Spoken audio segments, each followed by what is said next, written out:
গায়ে ছোট হয়নি না হয়নি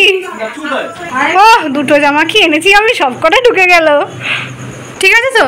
এই দুটো আবার এক সাইজ ওই দুটো এক সাইজ ছিল দেখি বড় হলেগুলো বাদ দে বড় হলে দেখো hey guys welcome back to my channel তোমরা সবাই কেমন আছো আশা করি খুব ভালো আছো তো আজকে সকাল থেকে ব্লগটা শুরু করছি তো ভাবলাম আজকে কিছুটা রান্নার কিছু দেখাই তো এটা হচ্ছে মোচা এর আগের দিন দেখানো হয়েছে হ্যাঁ ওটা মার চ্যানেলে দেখিয়েছি মানে ওই নতুন দিগন্ত ফেসবুক পেজে গেছে তো তোমাদের সাথে তো শেয়ার করা হয়নি তাই ভাবলাম মোচার একটা নতুন রেসিপি আগের দিন করেছিলাম যেটা খেয়ে সবাই প্রচণ্ড প্রশংসা করেছিল আমার ভাবলাম সেটা আজকে তোমাদের সাথে শেয়ার করি সেই মোচা দিয়ে আজকে একটা সুন্দর রেসিপি বানাবো সেটাই তোমাদের সাথে শেয়ার করবো বলো এগুলো ছোট ছোটই আছে এগুলো তো বানানো হ্যাঁ এগুলো যেভাবে একসঙ্গে ধরে ছাড়িয়ে দিতে হবে তো এটা খুবই ডিফিকাল্ট এখন মোচা ছাড়ানো বিকজ এই যে ফুলগুলোর মাথায় যেগুলো থাকে সেগুলোর জন্য শক্ত কাটলে সকাল থেকে পুরো বৃষ্টি শুরু হচ্ছে সন্ধ্যাবেলাতে কালকে যখন সন্ধ্যাবেলায় আমি বাজারে গেছিলাম তখন থেকেই যে বৃষ্টি হচ্ছিল আবার কালকে সারা রাত বৃষ্টি হয়েছে আমি টের পেয়েছি কালকে ঘুমই হয়নি এত পা ব্যথা হচ্ছিলো আমার তারপর আজকে সকাল থেকেও দেখছি বৃষ্টি সকালবেলা আমার পড়ানো ছিল ক্লাস 10-এর ব্যাচ কেউ পড়তে আসেনি বিকেলবেলা আবার গিয়ে পড়ানো আছে ওটাও 10-এর ব্যাচ ক্লাস 5 থেকে 10 যাদের পড়াই আমি তো জানি না আদৌ বেরোতে পারবো কিনা বেরোনোটা উচিত পড়ানোতে তো দেখা যাক কীভাবে স্টুডেন্টদের বৃষ্টিতে ছুটি হলো ম্যাডাম গিয়ে পড়ালে ম্যাডামের ছুটি হয় না চলো এটা কীভাবে আমি এখন ছুরি দিয়ে কাটবো সেটা তোমাদের সাথে শেয়ার করি তারপর রান্নাটাও শেয়ার করবো মোচা আর আলু দিয়ে তরকারি তো সবাই খেয়েছো কিন্তু আজকে কিন্তু আমি সম্পূর্ণ অন্যভাবে একটা অন্য রেসিপি বানাবো তো প্রথমে মোচাগুলোকে ছাড়িয়ে নিচ্ছি আর আমি এখানে কিন্তু বটি ইউজ করছি না একদম ছুরি দিয়ে সুন্দর করে পুরো মোচাটা আজকে ছাড়াবো আমি জানি তোমরা অনেকেই মোচা ছাড়াতে জানো কিন্তু তাও আজকে তোমাদের সাথে একটু ভিডিও করে দেখাচ্ছি কীভাবে মোচাটা ছাড়াতে হয় প্রথমে যে মোচার ফুলগুলো থেকে যে শক্ত ডান্ডিটা ছিল ওটা ভালো করে ছাড়িয়ে নিলাম তারপর একেবারে সব কুচি কুচি করে নিয়ে জলে সিদ্ধ করে নিয়েছি জল ঝরিয়ে নিয়েছি এবার এই সিদ্ধ করা মোচাটাকে একে একে আমি বেসন দিলাম তারপর দেব ময়দা তারপর নুন হলুদ এবং তারপর দিয়েছিলাম 3খানা সিদ্ধ আলু যাতে বাইন্ডিংটা ঠিক করে হয় এরপর সব কিছু দিয়ে ভালো করে মেখে নেব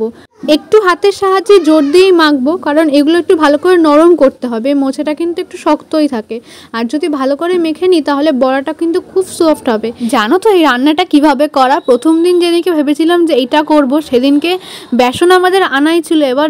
যখন বড়াটা ভাজতে যাব বেসনটা বের করে দেখি পুরো বেসনটার মধ্যে পোকা হয়ে গেছে তারপর দুপুর 2টোর সময় কি করে বলো বেসন আনবো তখন সেই জন্য বাড়িতে ছিল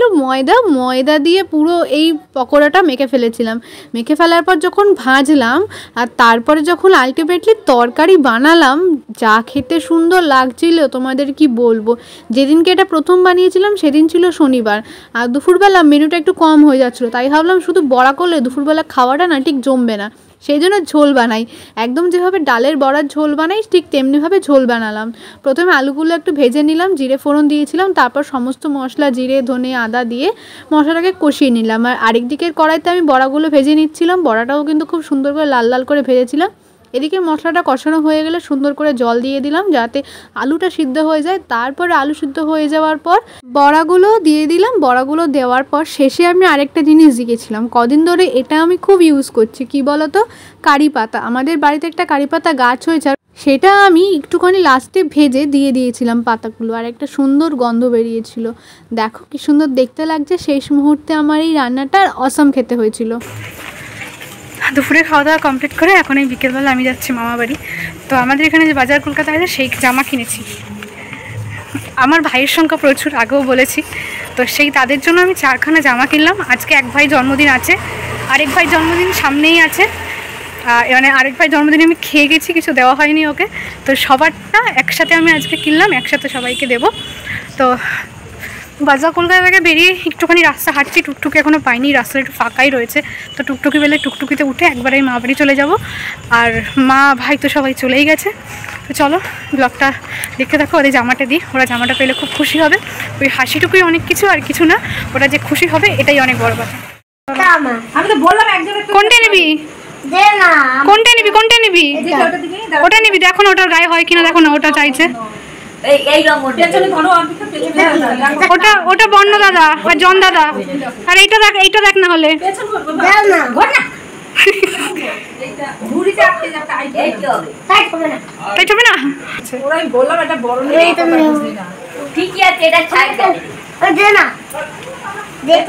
বলবে হয়ে যাবে।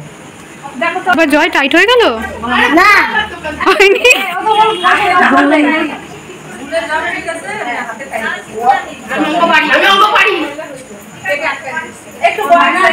কি বাবা এটা পাল্টাতে হবে তো গায়ে ছোট হয়েছে বাবা গায়ে ছোট হয়নি ওটা ছিড়িস না কিন্তু ওটা গায়ে ছোট হয়েছে তোর গায়ে ছোট হয়েছে কিন্তু হয়নি গায়ে ছোট হয়নি না হয়নি শোন এটা দেখ তো তোর কেমন হচ্ছে দেখ তো এটা দেখ তো সাহেব এটা পরে দেখ সরকাতে হলে তো পাল্টাতে হবে বল এটার উপর একবার পরে দেখ হাত দে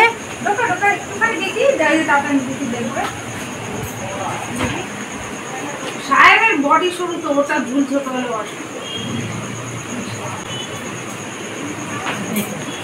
ওহ দুটো জামা কি এনেছি আমি সবকটা ঢুকে গেল ঠিক আছে সাহেব গায়ে ঠিক আছে এই জয় জয় ভালো ওর এত পড়ার উৎসাহ দেখেছি বুঝেছে হাতে না হাতটা দুটো টাইট হয়ে বগলে জামা আনলে রাখা যায় না যাবে কেন হ্যাঁ বলি আমার খুব একটু আনন্দ লাগে আগে কিসের আনন্দ আগে নিজের পয়সা দিয়ে কিনা দিলি মানে এটা বুঝতে পারিস এখানে একটা আনন্দ একটা আনন্দ। হ্যাঁ মানে নিজের আয় করা হ্যাঁ না বাজার কলকাতা আগে চিনিস না আগে দেখ গায়ে ঢুকে এই তোরও কি টাইট হয়ে গেল না ঠিকই তো না একই আমি কিন্তু বর্ণর জন্য এই কালারটাই পছন্দ করেছিলাম এটা জন ভাষা ওর কারণ হ্যাঁ এটা ভালো লাগছে এবার দুইজনকে পাশাপাশি দাম করা গেটগুলো বাড়বে জন ঠিক আছে বড় ফিটিং করতে যত বড় দেখা এটা তত এটা জেলা তাতে ঠিক আছে তো এই দুটো আমার এক সাইজ ওই দুটো এক সাইজ ছিল অন্য একটা ভালো লাগে কালো কালো হইছে ওই ভালো লাগে এটা হয়েছে তো ও তুই এই যে আমার ভিডিও করছিস এই তোর নেই তুই আসিস না ছিলাম না ওকে মারতে আমারটা কই তোরটা পরে হবে আবার এখন একটা ছেলেদেরটা ছিল বুঝলি তো তোরটা পরে হবে ছেলেদের তো আমরা বুড়ো মানুষ বুড়ো দেখলে তো ছোটো ছোটো ভাইরা কত খুশি হয়েছে জামাটা পরে একজন তো জামাটা ওই যে দেখেছে সেই যে পরেছে এখনো জামাটাকে খোলেনি জামাটা পরে এখনো ঘুরে বেড়াচ্ছে ওর গায়ে একটু টাইট হয়েছে জামাটা মানে এত পরে রয়েছে এত লাফলাফি করছে জামাটা পরে এবার জামাটা ওর গায়ে লুজ হয়ে যাবে এমন অবস্থা এখন বাজে হচ্ছে 8:30 মতো কী কাটছি বলো খেতে খেতে কথা বলছি সেটা হচ্ছে এই যে এইখানে এরকম কাজু বাদাম আর কিশমিশ রয়েছে ফ্রাইড রাইসে দেওয়া হবে সেখান থেকে তুলে একটু খেলাম এখান থেকে গরম গরম 2 পিস মাংস তুলে দিল দুটোই সুন্দর একটা হাড় এই দুটো এখন বসে বসে আমি খাবো কেক কাটো এজন হাত দিয়ে ধরে কাটা হাত দিয়ে ধরে হাত দিয়ে ধর তুই ও ফুট দিচ্ছে তুই হাত দিয়ে ধরে কাট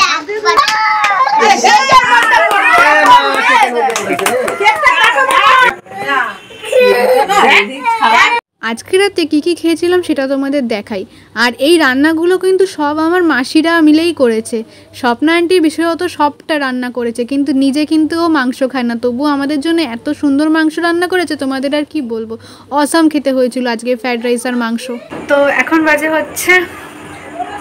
12:15 রাত 12:15 বাজে আমার শরীর আর চলছে না আজকে সারাদিন অনেক কিছু হয়েছে এই যে আমি আর সোনাক্ষী আছি এখানে তো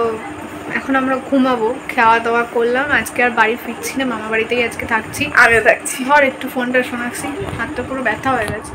তো দেখা হবে তোমাদের সাথে কাল সকালে নতুন একটা ভিডিও নিয়ে যারা আজকে আমার চ্যানেলে নতুন অবশ্যই আমার চ্যানেলটাকে একটা লাইক করে দিও সাবস্ক্রাইব করো আর আজকের ভিডিওটা কেমন লাগলো জানিও খুব ভালো লাগছে